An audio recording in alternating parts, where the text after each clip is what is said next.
देखिए, आज हम संस्कृत श्लोक की बात करेंगे, जिसमें से पहला श्लोक दिया गया है। भाषासु, भाषासु माने भाषा, मुख्या, मुख्या माने मुख्य है, मधुरा, मधुरा माने मीठी है, दिव्या माने अलौकिक है, ग्रीवाण भारती। भाषासु मुख्या मधुरा दिव्या ग्रीवाण भारती, तस्य ही मधुरम काव्यम तस्मादपि सुभाषितम। देखिए, भाषाओं में मुख्य है, मधुर है, दिव्य है, अलौकिक है। अर्थात यह संस्कृत भाषा, ये भाषाओं में हमारी मुख्य भाषा है, मधुर है, अलौकिक है, देववाणी भी है।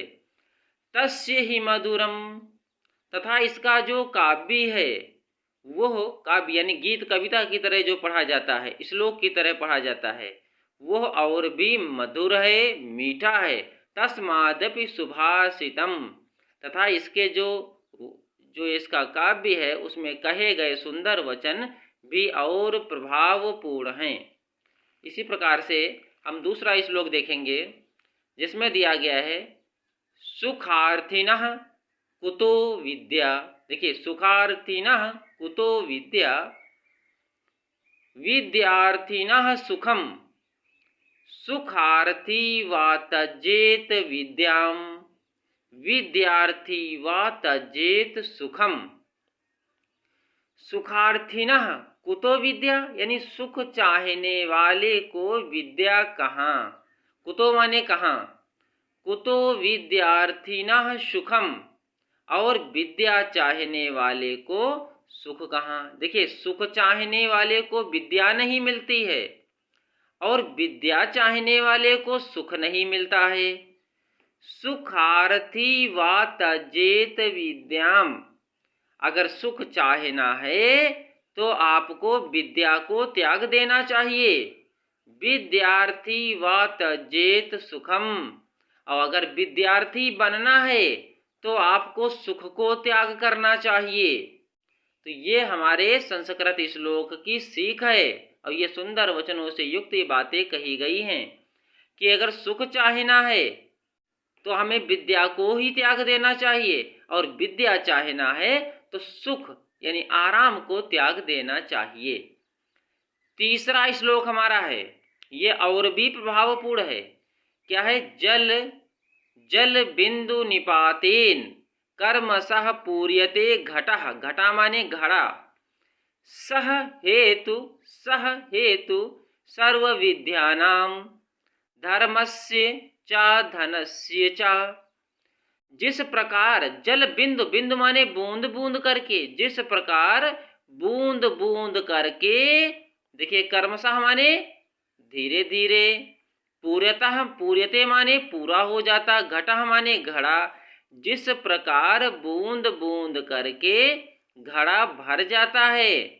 सह हेतु सर्व विद्यानाम, इसी प्रकार के हमारे प्रयत्नों को करने से धर्मस्य, धर्मस्य यानी धर्म भी धीरे धीरे बड़ा हो जाता। चा, चा माने और, धनस्य चा, इसी प्रकार से विधानों को लागू करके धर्म भी धीरे धीरे बड़ा होता है, तथा धन भी इकट्ठा हो जाता है। धन भी धीरे धीरे अगर हम जोड़ेंगे तो एक समय के बाद हमारा धन की मात्रा अधिक हो जाएगी। तो ये संस्कृत का श्लोक है, बहुत कुछ हमें सीख देकर जाएगा। देखिए, अगला श्लोक हमारा क्या होगा, इसमें कही गई बात है। देखिए, बहुत ही कायदे की बात है। क्या है? काव्य शास्त्र विनोदेन कालो गच्छति धीमताम, व्यसनेन च मूर्खाणाम निद्रया कलहेन वा। काव्य शास्त्र विनोदेन, कालो, कालो माने काल यानी समय, गच्छति माने जाते हैं, धीमताम।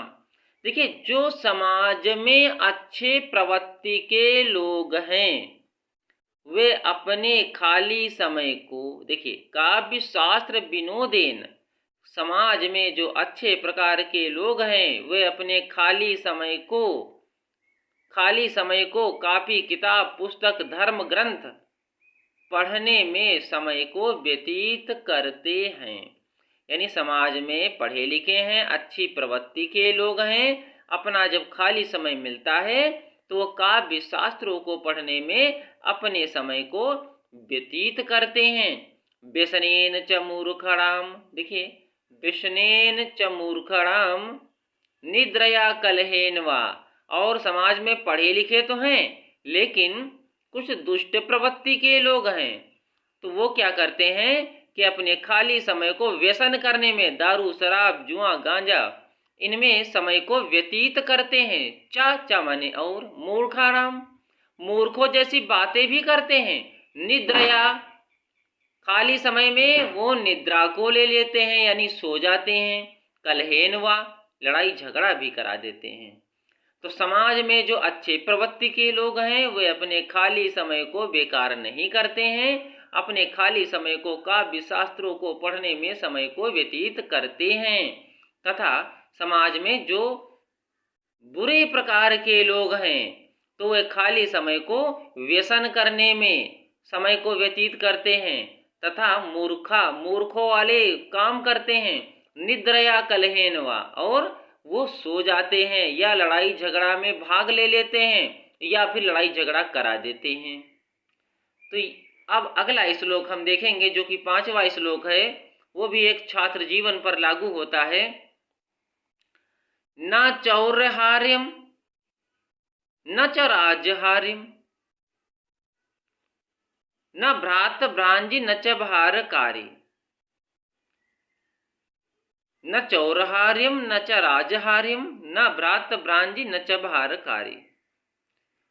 वे करते वर्धत एवं नित्यम विद्या धनम सर्व प्रधान धनम। न चौरहार्यम, न चोर इसे चुरा सकता है, न च राज्यहार्यम, न राजा इसे छीन सकता है, न भ्रात भ्रांजी, ना ही तो भाई इसे बंटवारे में बांट सकता है, न च भ्रात भारकारी, और ना ही ये कोई भार के समान है। अगर हम विद्या अध्ययन कर लेंगे तो ये विद्या अध्ययन करने के बाद जो विद्या हमको मिल जाएगी तो ये भी नहीं कि कोई हमारे सिर पर ये भार बन जाए।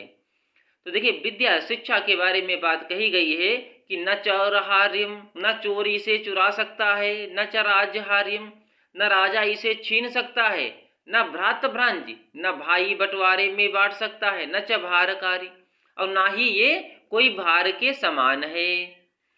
बे माने खर्च करना, करते, करते माने करना है। बे करते वर्धत एवं नित्यम, और इस धन को हम जितना ही खर्च करेंगे, वर्धत यानी बढ़ेगा, एवं नित्यम दिन प्रतिदिन बढ़ेगा। इस धन को हम जितना ही खर्च करेंगे ये धन हमारा उतना ही नित्य प्रतिदिन बढ़ता ही जाएगा। विद्या धनम सर्व प्रधान धनम, इसीलिए कहा गया है कि विद्या जो धन है वो प्रधान धन है, सभी धनों से बढ़ करके ये धन बताया गया है। अगला एक और श्लोक देख लेंगे आज के दिन, यह अंतिम श्लोक कर देंगे। परोक्षे कार्यहंतारम, परोक्षे माने पीठ पीछे, कार्यहंतरम माने कार्य को बिगाड़ने वाला, प्रत्यक्षे प्रियवादिनम, प्रत्यक्षे माने सामने, प्रिय माने जो प्रिय लगे, वादिनम यानी वचनों को जो बोले, यानी परोक्षे कार्यंतरम प्रत्यक्षे प्रियवादिनम व्रजेत तदर्शम मित्रम विष्कुंभ पयोमुखम। परोक्षे कार्यंतरम यानी जो व्यक्ति पीठ पीछे हमारे कार्य को बिगाड़े, प्रत्यक्षे प्रियवादिनम और सामने आकर के हमारे सामने प्रिय वचनों को बोले। देखिए, पीठ पीछे कार्य को बिगाड़ दे और सामने आकर के प्रिय वचन हमसे बोले। व्रजेत तदर्शम मित्रम, ऐसे मित्र को हमें त्याग देना चाहिए, तज देना चाहिए। कैसे?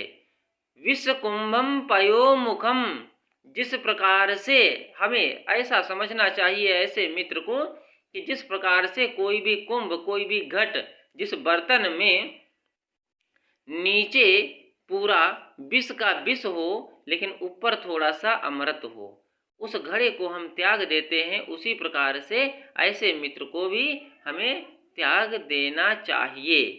तो ये सभी छात्र इसको तैयार भी करिएगा और ये महत्वपूर्ण भी हमारे लिए है